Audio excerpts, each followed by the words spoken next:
Naranasan mo na ba ito? Magkatabi lang kayo ng pwesto, pareho ng pain, halos pareho ng gamit. Pero yung katabi mo, sunod-sunod ang hila. Samantalang ikaw, kahit anong gawin mo, ni isang kagat wala. Nakakainis, di ba? Iniisip mo, swerte lang siguro siya. Pero paano kung sabihin ko sa'yo na hindi ito tungkol sa swerte?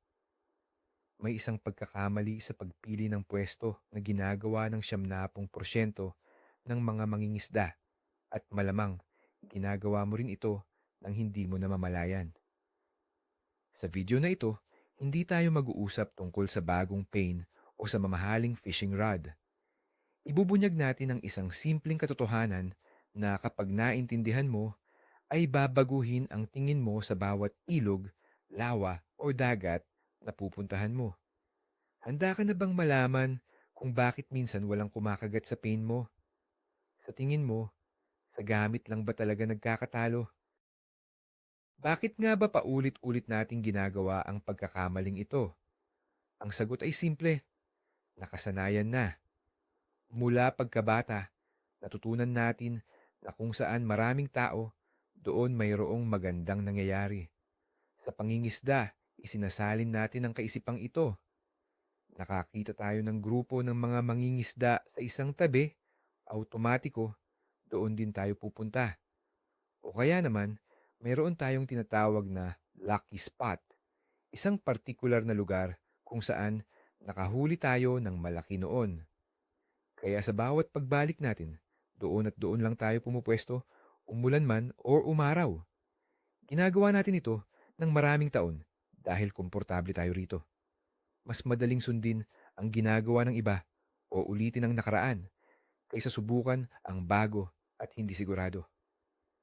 Pero ang hindi natin alam, itong mga nakasanayang ito ang pinakamalaking hadlang sa pagitan natin at ng mas maraming huli. Simulan natin sa isang pamilyar na eksena. Dumating ka sa paborito mong lugar. Mula sa malayo, natatanaw mo na ang karaniwang tanawin. Isang grupo ng mga mangingisda na magkakasama sa isang partikular na bahagi ng pampang. Ang mga upuan nila halos magkakadikit.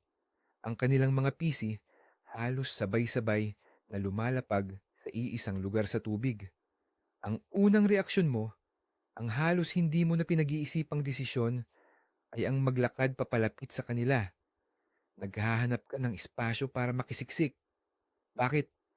Dahil ang isip natin ay automatikong nag-iisip kung nasaan ang karamihan, naroon ang isda. Ito ang pinaka-basic na instinct ng tao, ang sumunod sa kawan. Naniniwala tayo na ang desisyon ng marami ay mas tama kaysa sa desisyon ng iisa. Sa pangingisda, ito ang unang hakbang patungo sa pagkabigo. Hindi dahil masama ang makisama, kundi dahil ipinapasa mo ang iyong diskarte sa desisyon ng iba na maaaring mali rin. Ngayon, suriin natin ang lohika sa likod ng pagsunod sa karamihan.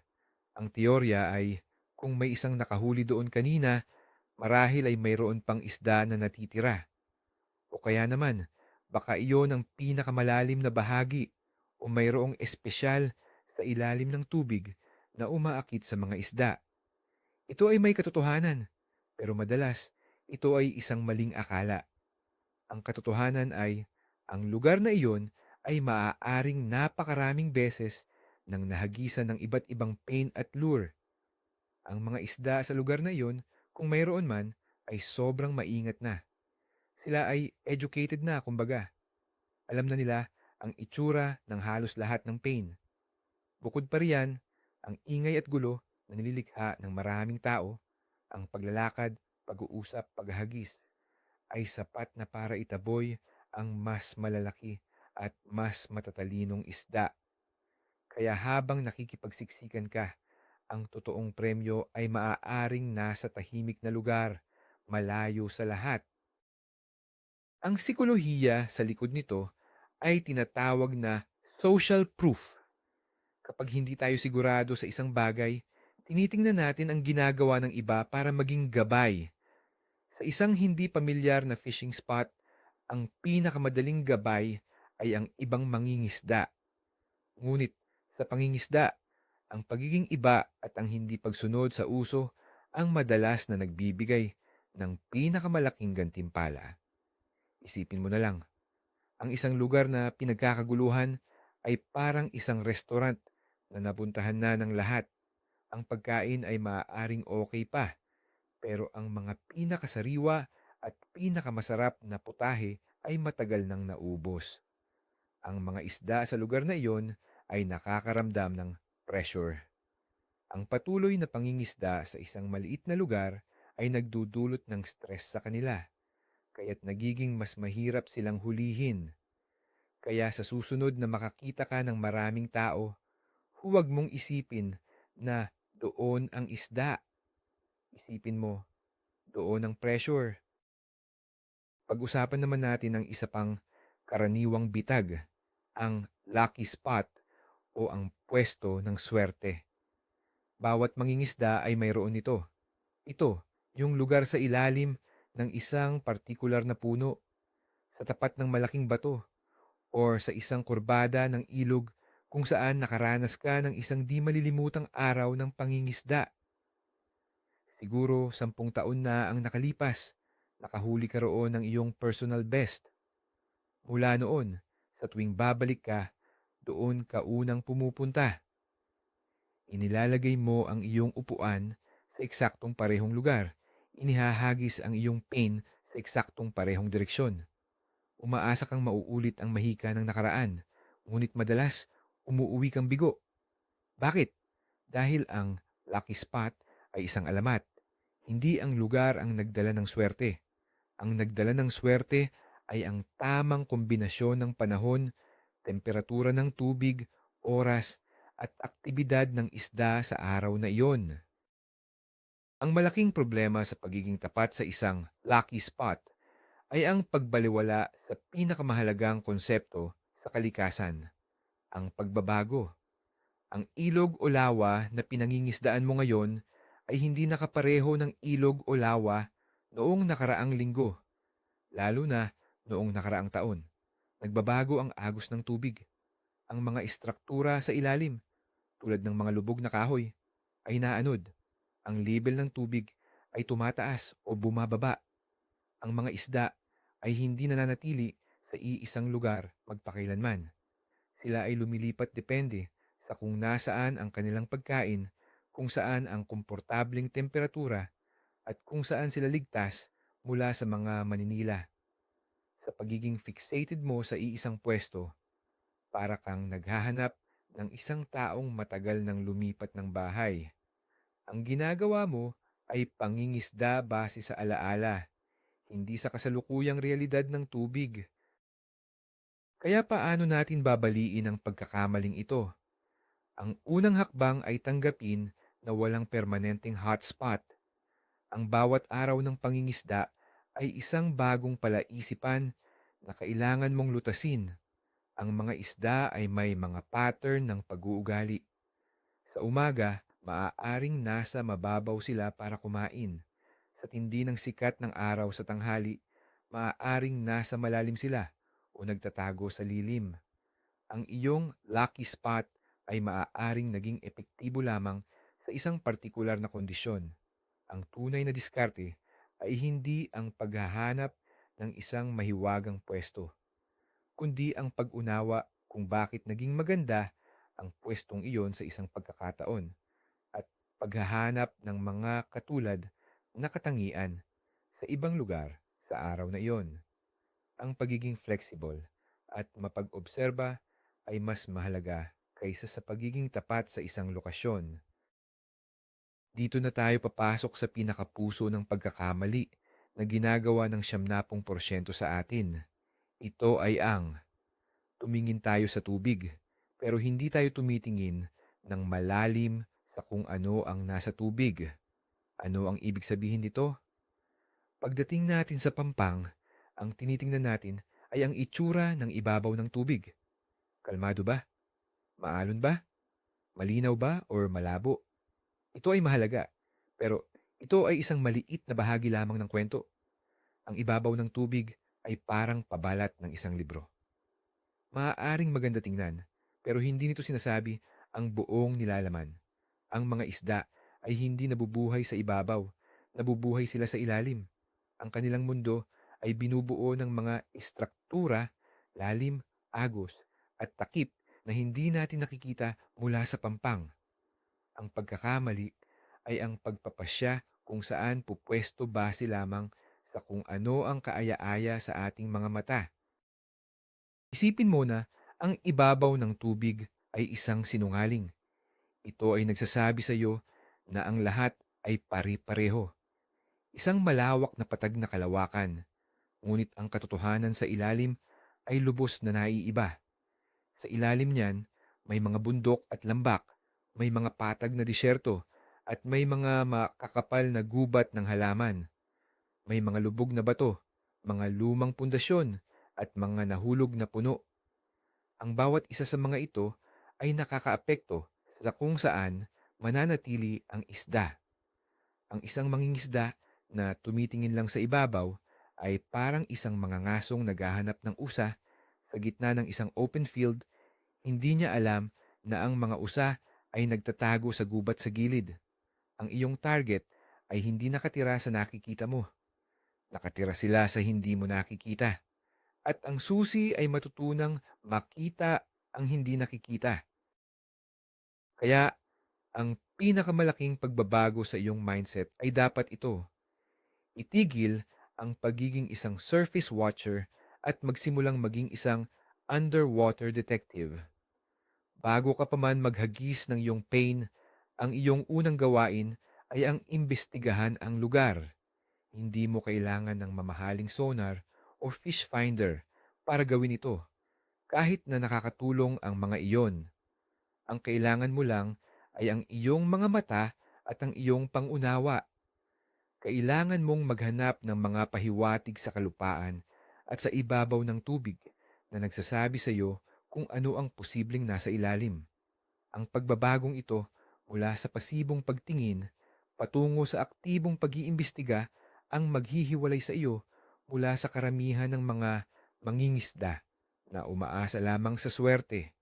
Ito ang simula ng pagiging isang tunay na strategist sa pangingisda. Ngayon, ano ba itong istruktura o structure na palagi nating naririnig? Sa simpleng salita, ang istruktura ay anumang bagay sa ilalim ng tubig na naiiba sa paligid nito. Ito ay maaaring isang malaking bato sa gitna ng maputik na ilalim, isang hilera ng mga halaman sa tubig, isang lubog na puno, or isang biglaang pagbabago sa lalim, drop-off. Bakit ito mahalaga? Dahil ang mga isda, lalo na ang mga mandaragit, predator fish, ay gumagamit ng istruktura para sa tatlong pangunahing dahilan: pagkain, seguridad, at pahinga. Ang mga maliliit na isda ay nagtatago sa mga istruktura para maging ligtas, kaya ang mga malalaking isda ay pumupunta rin doon para manghuli. Ang istruktura ay nagbibigay din ng proteksyon mula sa malakas na agos ng tubig at sa sikat ng araw. Sa madaling salita, ang istruktura ay ang bahay, restaurant, at opisina ng isda. Magbigay tayo ng isang konkretong halimbawa. Nakakita ka ng isang malaking puno na nahulog at nakalubog sa tubig. Para sa isang baguhang mangingisda, ito ay isang bangungot. Naku, sasabit ang tansi ko dyan, ang iisipin niya. Kaya iiwasan niya ito at maghahagis sa malinis at bukas na tubig. Ngunit para sa isang bihasang mangingisda, ang punong iyon ay isang gintong minahan. Ang mga sanga nito sa ilalim ng tubig ay nagsisilbing hotel para sa mga maliliit na isda, hipon at iba pang pagkain. Ito ay isang natural na fish magnet. Ang mga malalaking isda tulad ng bass o biya ay mag-aabang sa gilid ng mga sangang iyon, naghihintay ng madaling pagkain. Ang paghagis mo ng iyong pain malapit sa istrukturang iyon, kahit na may panganib na sumabit, ay naglalagay ng iyong alok sa mismong harapan ng kusina ng isda. Ang bukas na tubig ay maaaring ligtas para sa iyong tansi. Ngunit madalas, ito ay isang disyerto. Isa pang halimbawa ay ang drop-off o isang biglaang paglalim ng tubig. Mula sa pampang, maaaring hindi mo ito mapansin. Ngunit ito ay isa sa mga pinakamahusay na pwesto para sa pangingisda. Isipin mo ito bilang isang highway para sa mga isda. Ginagamit nila ang mga gilid ng drop-off para maglakbay mula sa mababaw patungo sa malalim na bahagi. Ang mga mandaragit na isda ay gustong-gusto magabang sa itaas na bahagi ng drop-off, naghihintay sa mga maliliit na isda na lumalangoy mula sa mababaw. Para sa kanila, ito ay isang perpektong ambush point. Ang pag-alam kung nasaan ang mga drop-off ay isang malaking kalamangan. Ang paghagis mo ng pain sa mababaw na bahagi at dahan-dahang hihilahin ito pababa sa drop-off ay ginagaya ang isang nasugatang isda na nahuhulog. Isang alok na hindi kayang tanggihan ng isang gutom na mandaragit. Sige, maganda ang konsepto. Pero paano mo mahahanap ang mga istrukturang ito kung wala kang fish finder o bangka? Dito papasok ang iyong kakayahan bilang isang detective. Kailangan mong matutunang basahin ang lupa. Ang anyo ng pampang ay madalas na salamin ng kung ano ang nasa ilalim ng tubig. Ito ang sikretong hindi alam ng marami. Hindi mo kailangang makita ang ilalim para malaman kung ano ang naroon. Kailangan mo lang tingnan ang mga pahiwatig sa iyong paligid. Ang kalikasan ay nagiiwan ng mga bakas at bilang isang mangingisda, trabaho mong hanapin at intindihin ang mga ito. Ang paglalaan ng 10 hanggang 15 minuto sa pag-obserba bago ka maghagis ay mas produktibo kaysa sa isang oras ng bulag sa paghahagis. Unang pahiwatig, tingnan ang pampang mismo. Kung ang pampang ay patag at dahan-dahan lang ang paglubog sa tubig, malamang na ang ilalim ng tubig ay ganoon din, patag at mababaw. Ngunit kung nakakita ka ng isang bahagi kung saan ang pampang ay matarik, halos isang bangin, ito ay isang malakas na indikasyon na ang tubig sa harap nito ay malalim agad. Ito ay isang posibleng drop-off. Kung may mga malalaking bato sa pampang, malaki ang tsansa na may mga bato rin na gumulong at nakalubog sa tubig sa harap niyan. Kung ang isang bahagi ng pampang ay nakausli, isang point, ang nakausling lupa na yon ay malamang na nagpapatuloy sa ilalim ng tubig na lumilikha ng isang magandang istruktura na gustong puntahan ng mga isda. Ang pagbabasa sa lupa ay ang pinakamadali at pinakaepektibong paraan para magkaroon ng ideya sa mapa ng ilalim ng tubig. Pangalawang pahiwatig, hanapin ang mga irregularities o mga bagay na naiiba. Ang mga isda ay naaakit sa anumang bagay na sumisira sa pagiging pare-pareho ng isang lugar. Halimbawa, kung ikaw ay nasa isang mahabang stretch ng pampang na puro buhangin at bigla kang nakakita ng isang maliit na patch ng mga damo sa tubig, water lilies, reeds, iyon ay isang fish magnet. Ang patch na yon ay nagbibigay ng takip at pagkain. Sa isang ilog na may malakas na agos, hanapin ang isang malaking bato na humaharang sa agos. Sa likod ng batong iyon, mayroong isang lugar na kalmado ang tubig, isang current break. Dito nagpapahinga ang mga isda habang naghihintay ng pagkaing tinatangay ng agos. Kahit isang maliit na bagay, isang tubo na nakalubog, isang lumang poste, o isang maliit na sapa na dumadaloy sa lawa, ay maaaring maging sentro ng aktibidad ng mga isda. Huwag maliitin ang maliliit na pagbabago. Ngayon, para sa isang ideya na maaaring kontra sa iyong nakasanayan. Pagkatapos mong matutunang maghanap ng istruktura, ang susunod na hakbang ay ang sinasadyang pag-iwas sa karamihan. Ang pinakamagandang pwesto sa isang fishing spot ay madalas ang lugar kung saan walang ibang nangingisda. Bakit? Dahil sa konsepto ng fishing pressure. Tulad ng nabanggit kanina, ang mga lugar na laging pinupuntahan ay may mga isdang sobrang maingat. Sila ay tinatawag na pressured fish. Nakakita na sila ng daan-daang klase ng pain at lure. Sa kaunting pagkakamali mo lang sa presentasyon, hindi na sila kakagat.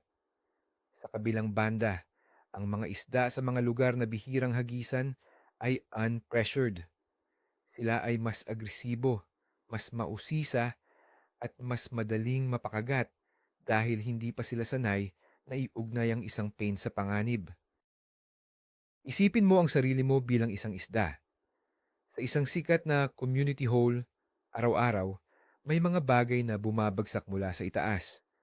Mga makukulay na plastik na may kalansing, mga bulating may kawit.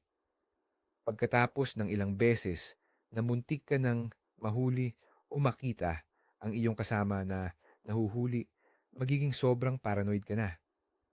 Bawat bagay na hindi natural, iiwasan mo. Ngayon, isipin mo na ikaw ay isang isda sa isang liblib na bahagi ng lawa. Bihira kang makakita ng kakaibang bagay.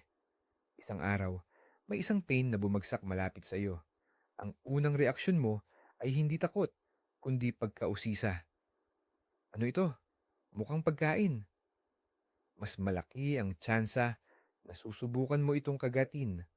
Ang paghahanap ng mga lugar na hindi pinapansin ng iba ay parang paghahanap ng mga isdang hindi pa nakakapag-aral sa unibersidad ng pag-iwas sa kawit. Ang hamon dito ay psikolohikal.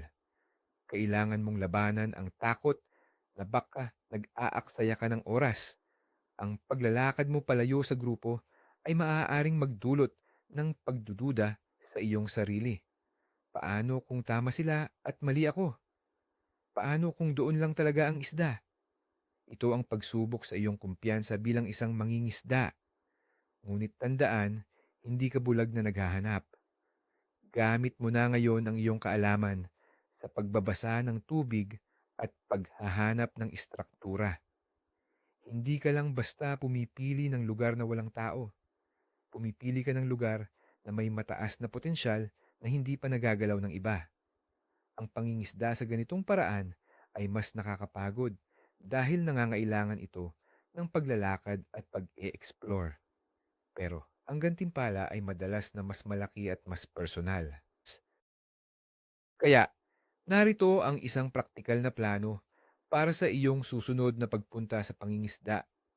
Pagdating mo sa lugar, huwag kang magmadaling mag-set up ng gamit. Iwanan mo muna ang lahat sa sasakyan maliban sa iyong sarili. Maglakad ka sa pampang. Ang unang 15 minuto ay ilaan mo sa purong pag-obserba. Huwag kang mag-isip tungkol sa paghahagis. Mag-isip ka bilang isang scout. Tingnan mo ang pampang. Hanapin ang mga matatarik na bahagi, mga nakausling lupa, mga bato. Tingnan mo ang tubig. Hanapin ang mga halaman, mga lubog na kahoy, mga pagbabago sa kulay ng tubig na maaaring magpahiwatig ng pagbabago sa lalim. Hanapin mo ang mga lugar na mahirap puntahan, yung kailangan mo pang dumaan sa mga damo or medyo maputik. Ito ang mga lugar na iniiwasan ng karamihan at dito maaaring nagtatago ang iyong premyo. Pagkatapos ng iyong pag-scout, pumili ka ng 2 o 3 lugar na may mataas na potensyal base sa iyong nakitang istruktura at mga pahiwatig. Ngayon, balikan mo na ang iyong gamit. Pumunta ka sa iyong unang napiling pwesto at bigyan mo ito ng sapat na oras. Marahil 30 minuto hanggang 1 oras. Kung walang kagat, huwag kang panghinaan ng loob. Hindi lahat ng magandang istruktura ay may isda sa lahat ng oras. Lumipat ka sa iyong pangalawang pwesto.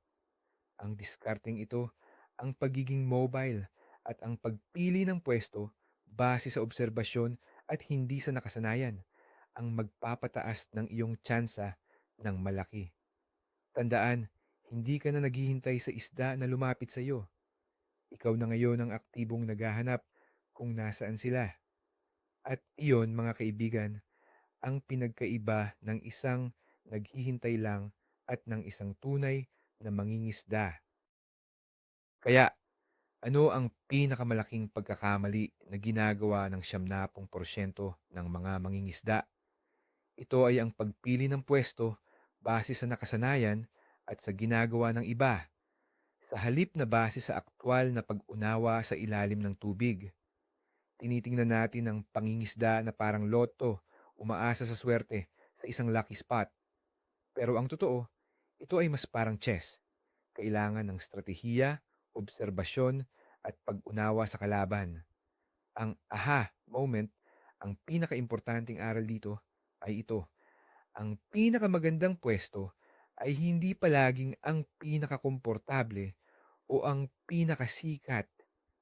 Madalas, ito ay ang lugar na hindi pinapansin, ang lugar na may istruktura, ang lugar na nangangailangan ng kaunting effort para marating.